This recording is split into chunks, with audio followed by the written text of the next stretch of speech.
Hi friends, ఇది cargo tank. Cargo ట్యాంక్కి మొత్తం ప్లాన్స్లు damage అయిపోయినవి. మొత్తం ఈ ట్యాంక్ నెంబర్ 2 ఇది. ఈ ట్యాంక్లో 5 ఉంటాయి అన్నమాట. అంటే లైన్, గ్యాస్ లైను అది సప్లై చేసినానికి వాటికి. ఇది సెన్సార్, ఇది వెంట్ లైన్, ఇది ఓ లైన్ మాట. దీని సెన్సార్ ఉంటుంది. 5 బార్ ఇది కెపాసిటీ. కాకపోతే ఇది ఏంటంటే సీ వాటర్ ఉంటుంది కాబట్టి అది రెస్ట్కి అది ఎలాగా తినేసింది. కొత్తది చేంజ్ చేస్తున్నాం అన్నమాట. పాతవి తీసేసి కొత్తవి వేస్తున్నాం. ఇది మొత్తం కట్ అయిపోయింది. కట్ అయిపోయిన తర్వాత కొత్తది ఇన్స్టాల్ చేస్తామన్నమాట. ఈ ఇన్స్టాల్ చేసిన తర్వాత మొత్తం క్లయింట్ పక్కనే ఉంటాడు. ఇది క్లయింట్ మొత్తం స్పిరిట్ లెవెల్ మొత్తం అన్ని చెక్ చేసి ఈ వెల్డింగ్ అవుతుంది. ఇది కొత్తది. ఈ డైరెక్ట్ జపాన్ నుంచి వచ్చినవి, ఇక్కడ లేవు ఇవి. ఇది డైరెక్ట్గా ఇన్స్టాల్ చేసిన తర్వాత వెల్డింగ్ అవుతుంది. వెల్డింగ్ మొత్తం right round cover, right round air circulation రాకుండా ఉండాలి. ఏం లేదు, ఇది పొరాసిటీ ఎక్కువ వస్తాయి అన్నమాట. ఎయిర్ ఎక్కువ ఉంటే మెల్లిగా ఉండాలి.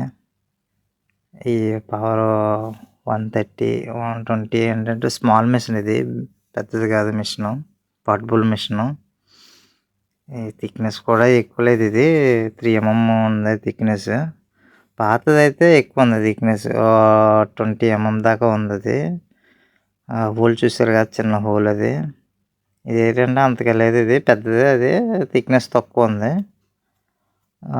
వెల్డింగ్ అయిన తర్వాత డై చెక్ ఉంటుంది. డై చెక్ చేసి తర్వాత ఓనర్ సాటిస్ఫాక్షన్ అయితే ఓకే. లేదంటే మళ్ళీ అది నా పిన్ హోల్స్ వచ్చినా మళ్ళీ గ్రైండింగ్ చేసి దీన్ని చేయవలసి వస్తుంది. ఇది ఏంటంటే డ్రాప్ ఇచ్చుకోవాలి. ఇది కంటిన్యూగా కొట్టడానికి అవ్వదు. ఆ గ్యాస్ ఫ్లో ఉంటుంది కదా, ఆ ఫ్లో ఏంటంటే అది బాల్లో కట్టి మెటల్ని పట్టుకోకుండా తోసేస్తుంది అన్నమాట. ఇది తోయకుండా ఉండడానికి చిన్నది అది కంటిన్యూగా అది సప్లై చేస్తూ ఉంటే ఏముండదు. అది టెక్నిక్ తెలియాలి. అదే టెక్నిక్ తెలియకపోతే అది కష్టం. ఇది పోర్టబుల్ మిషన్. అది 220 amps, 2200 ఏసీ పవర్లో ఎట్టు కొట్టాలి. అక్కడ రైట్ చూసారు కదా, ఏసీ పవర్ అని ఉంది. డీసీలో అయితే కాలదు, అల్యూమినియం. మనం నార్మల్గా టీజీ వాడేది డీసీ, కాకపోతే ఇది అల్యూమినియంకి ఏసీ మాట. ఏసీకి దాన్ని కంట్రోల్ చేసుకొని మనం కంటిన్యూ చేస్తే సరిపోద్ది. డబ్ల్యూపీఎస్ పెట్టడానికి అవ్వదు, ఎందుకంటే మాది లోగో అవి ఉంటాయి కదా, కంపెనీ లోగో. వీడియో అవి చేయకూడదు, అలాంటివి వీడియోలు అయినాయి కాకపోతే చేయవలసి వస్తుంది.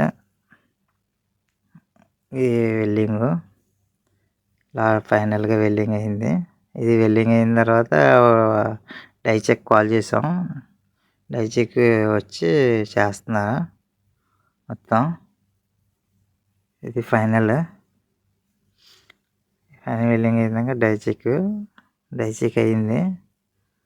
డిఫెక్ట్ ఏం లేదు. వెల్డింగ్ అయిన తర్వాత డై చెక్ అయిన తర్వాత ఓనర్ సాటిస్ఫాక్షన్ అయ్యాడు. ఆ చిన్న వచ్చినవి రెడ్ కలర్, అవి ప్రాబ్లం లేదు సర్ఫేస్లో, అది అందుకేం ఉండదు. డీప్గా ఉంటే రెడ్ కలర్లో వస్తుంది. ఇది last and final video. Okay friends, video నచ్చితే లైక్ చేసి, షేర్ చేసి, సబ్స్క్రైబ్ చేయండి.